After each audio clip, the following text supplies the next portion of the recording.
Why don't you sit down, my dearest guest? Here, let's get comfortable for a nice long chat. So, you've heard word of my offer, haven't you? And it seems I've piqued your interest, darling. Though, I remain unsurprised. It's no secret that a natural beauty like you would like to preserve such a precious asset. Perhaps for eternity. Or maybe you have other reasons for willingly seeking out a vampire.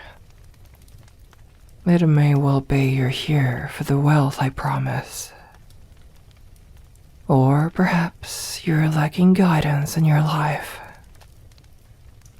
Others might simply be interested in the very premise of immortality itself.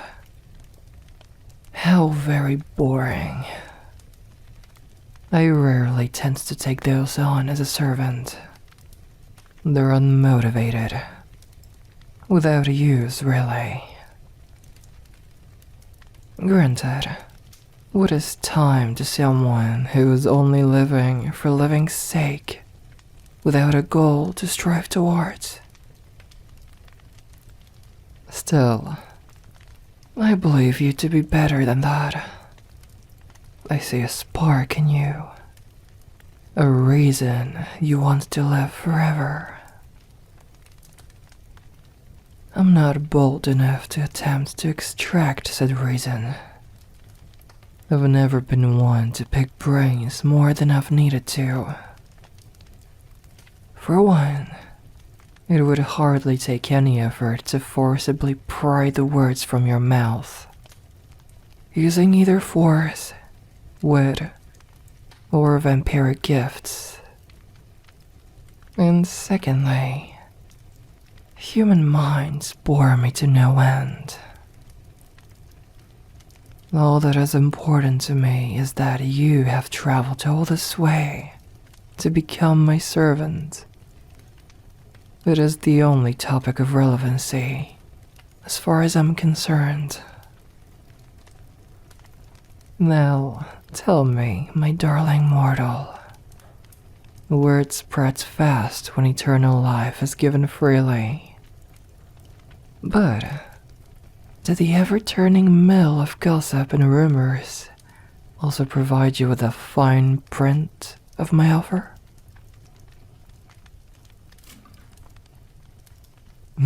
How charming. A mere year of servitude for a lifetime of leisure. I suppose even you were cunning enough to see through such lies. Of course you did. Most excellent. You have some intellect, as it seems. I require just a smidge more than a simple year of housekeeping tasks. If I'm to grant the gift of immortality upon a human, they must first serve me for a short 10 years to prove their royalty and dedication. Only then may they be turned. Another 100 years in my castle will breeze by like a soft summer wind on a starry night. And then you will find yourself freed from my command. How does that sound, my dearest? Needless to say, such benevolence will only be bestowed upon those I deem worthy. Worthy in character and motivation, as previously discussed. Worthy in terms of serving as an aesthetically pleasing addition to my castle, which you needn't be worried about. And worthy in taste.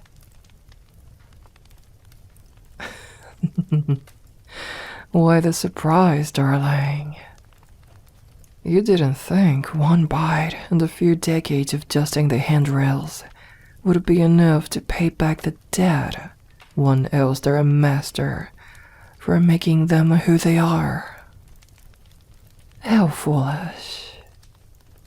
Naturally, providing nourishment and perhaps a little indulgence is part of said servitude. Most of it is to be paid within the first decade.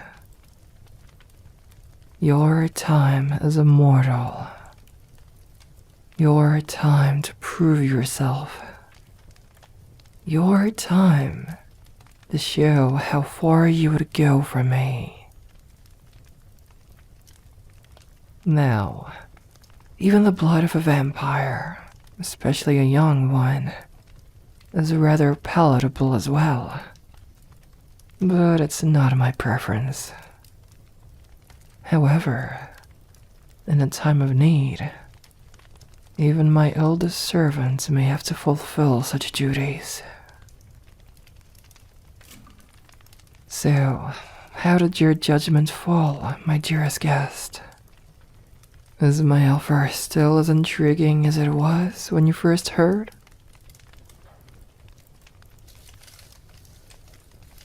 I can tell you're hesitant. Let me put it this way. What are a few years in the face of eternity? Quite a large number of my fledglings still keep in close contact with me after centuries of leaving my care. If such is true, I couldn't possibly be considered a particularly cruel mistress. Wouldn't you agree? I do only take and take. I also give. Apart from the greatest gift of all, of course. You would be provided with a safe place to sleep. More food than has ever graced your dinner table. And a lifetime of experience. A fledgling is helpless on its own. You can trust me when I say this. Freshly turned vampires don't make it far without a caring master. If your dedication to me is true, so is mine towards you. I will teach you to use your fangs, to control your cravings, to blend into the night. I will help you awaken your vampiric gifts, and I will make sure you know how to outsmart a hunter's traps. Now that surely sounds rather tempting, doesn't it? So what is it going to be? I won't rush you. You have all the time in your brief lifespan to decide. Though, while you mull it over, may I suggest I make sure you bring what it takes to please my requirements? Your scent certainly announces you as quite a delicacy.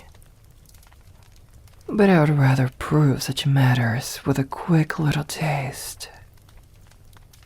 It would be a shame to let you face such a hard decision and have it all be for naught at the end.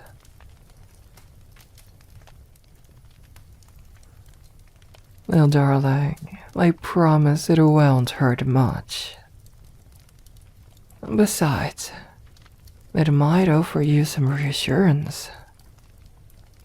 When one has never been bitten before, the thought can prove to be rather frightful. And please excuse my boldness, but your skin seems to be free of any such marks. Think of it as a simple introduction to your future duties. A way to test the waters and get away scot-free if it isn't to your preferences. No obligations, no contracts, no commitment. So, tell me, darling, will you take my offer?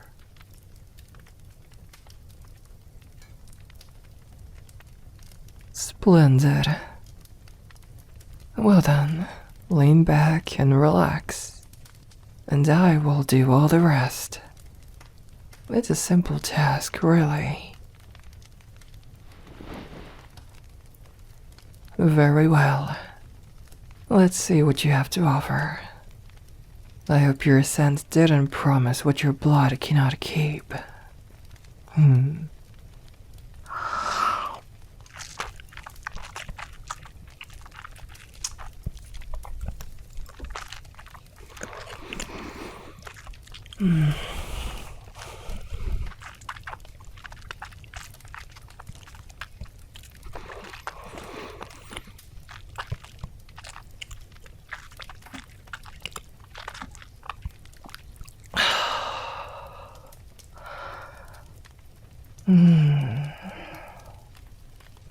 I was fooled.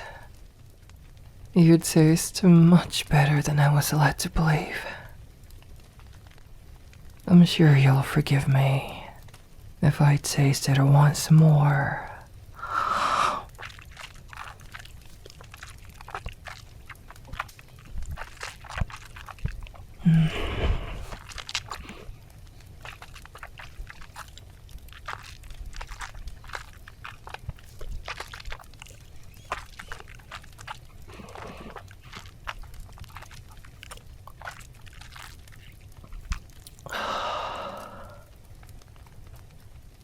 How very interesting.